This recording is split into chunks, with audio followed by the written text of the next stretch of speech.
it's your girl Jay and welcome to Weekly Roundup, a show where I talk about the hottest topics in K-pop. Where today, just when I thought I figured out NCT, they had to add numbers. What?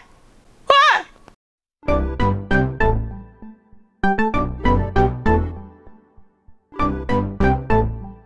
So NCT is a group that I struggle with so much. I know you guys try to explain their concept and what they're about, and I honestly think I started to understand what they were when they debuted as NCT U, and I was just like, yes, Taeyong, you are there. Yes, Mark. But then they just...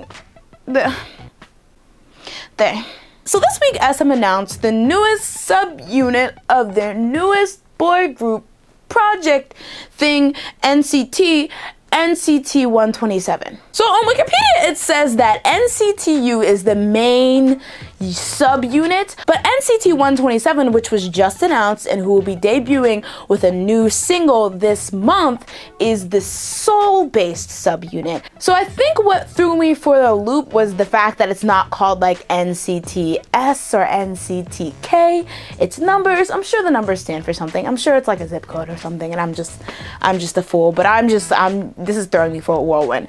Now, I guess it would have been fine if it was just two subunits and that was it, but what threw me for the biggest loop was the fact that, like, NCTU and NCT 127 aren't mutually exclusive. They launched the lineup this month and it included NCTU members Taeil, Taeyong, Jaehyun, and Mark, in addition to the SM rookies Donghyuk, who has now taken on the stage name Haechan, Yuta, and Winwin. I was interested, but I was actually kind of happy because apparently I wasn't the only one confused about this. A lot of NCT stans were actually confused, and a lot of them were upset because SM rookie favorite Johnny was once again not included in this group. It's crazy because I don't even stan or follow the SM rookies, but when Johnny wasn't in it, I was like, Johnny's girls, SM, don't try them. They're getting testy. So despite all my confusion, I actually am really excited for the debut of this group. I really liked NCTU's Seventh Sense, and if they have that same essence, I think I'll dig this music as well. The teaser already looks lit, but I'm just really interested because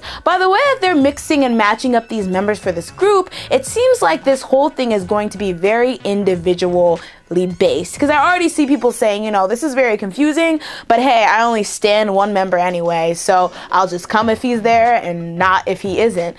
But I wonder how that will, you know, pan out for the longevity of this group and the support it will get over the years. I mean, I know the basis of this group was kind of to have members come and go when they want, but what does that mean for the group itself? Regardless, it's pretty interesting, and I have to admit, SM, it's pretty clever. It's like taking the EXO idea, but like times 2,000. So I am excited to see where they go. Moving on, rapper Aewen just comes for, I guess, all of YG. I guess it's fair to say. So if you don't already know, rapper Aewen was revealed to be one of the 10 celebrities who are being investigated for marijuana use and was indeed charged for using the drug. Well, he is finally back, and he wanted to come back with a bang with the release of his new single, System. So the System song, there's a lot of, you know, criticisms and controversies and talking about, you know, his situation and how the media tried to bring him down. But I think the one thing that's catching everyone's eye is the fact that there is a diss to both Big Bang's G-Dragon and T.O.P. in it. Now, there was a translation I read that kind of went through the whole entire song and kind of related to the stuff that he was saying to other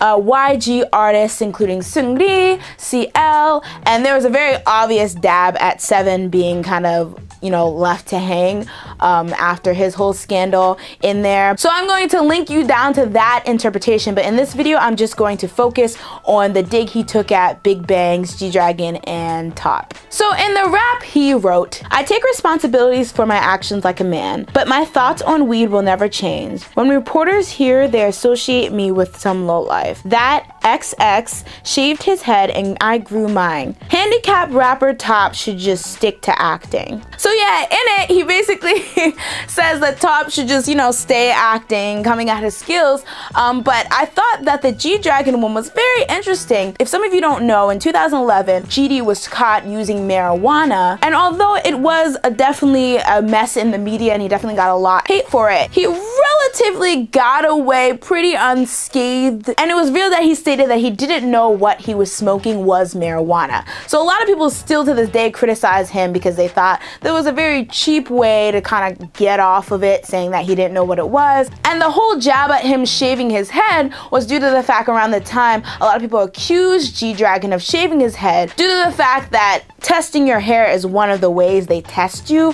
for drug use. And honestly, as messy as this is, if Aewen's diss really did come from the fact that he thought he was being treated unfairly in terms of what happened to G-Dragon, I could kind of see that. However, in my opinion, I definitely think this was an attention grab. I mean, Aewen having to go away because his whole marijuana scandal kind of made him irrelevant, and what's an easier way to find yourself back into relevancy than dissing one of the biggest stars in Korea? And what further makes me think that this is more of an attention-seeking thing was the fact that he did an interview a while back where he literally praised G-Dragon, and now all of a sudden you have all this critique for him. So in my opinion, yeah, it was just pretty rack and it was pretty desperate.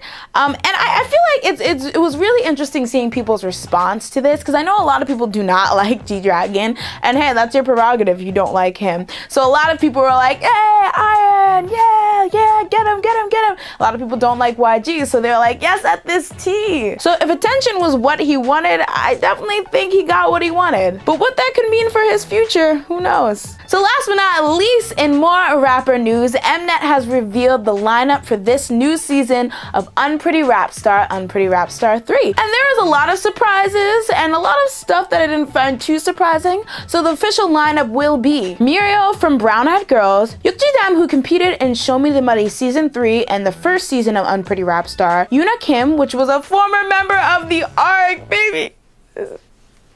Girl, you need this one. Jun So-yeon, who was a trainee and produced 101. Ha Ju-yeon, or Baby J, who was the former rapper of girl group Jewelry, and also auditioned for this year's season of Show Me the Money 5. Nada from What's Up, Grace, Giant Pink, Janie, and Cassie. So I definitely knew both Giant Pink and Baby J. When I saw them on Show Me the Money 5, I definitely knew they were going to put them on Unpretty Rapstar. Now, don't get me wrong, Baby J's story of going from being, you know, at the top in Jewelry to a situation where she can't even get work, that was really heartbreaking.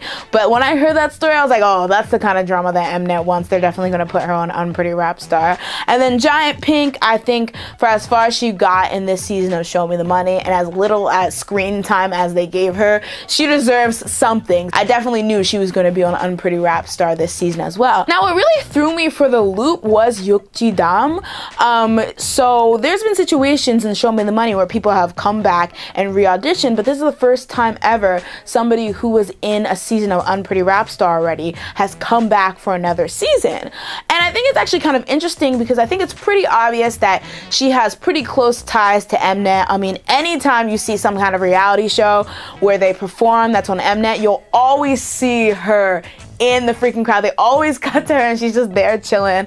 And they even gave her own show shortly after Unpretty Rapstar, the first season. So I wasn't surprised to see her there, but I'm kind of, you know, antsy because I know, you know, there was a lot of controversy last year in season 2 when it was revealed that certain members, before this competition even started, Mnet had signed them, and you could pretty much tell that there's some stuff was being shifted in certain people's favor. So I hope that they don't do that for her and they just let her talent speak for herself. I'm really excited for So-yeon, Nada from What's Up, and Yuna Kim because I just, you know, I just love, you know, people who had, like, for some people this is really just a chance to get their name out there, and I think that's really what it is for those girls, and I really hope that whether they win or not, they get something good out of being on this show. And lastly, I just wanted to talk about Muriel. So after watching Show Me the Money, and even not only Show Me the Money, but how it turned out with Gilmy, I always get really antsy when, like, legends, people who are supposed to be legendary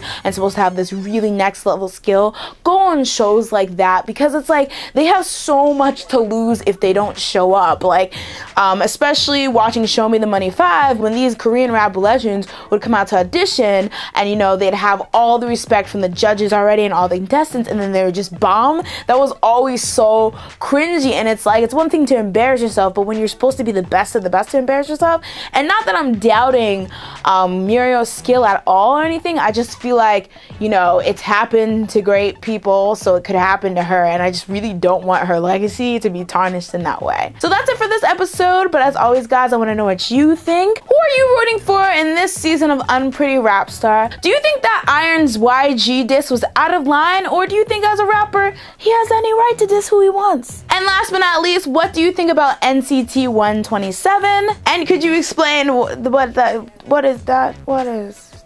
So that's it for today, and as always, guys, if you like the video, make sure to like the video, and if you love the video, make sure to share the video. See you next time on Weekly Wrap Up.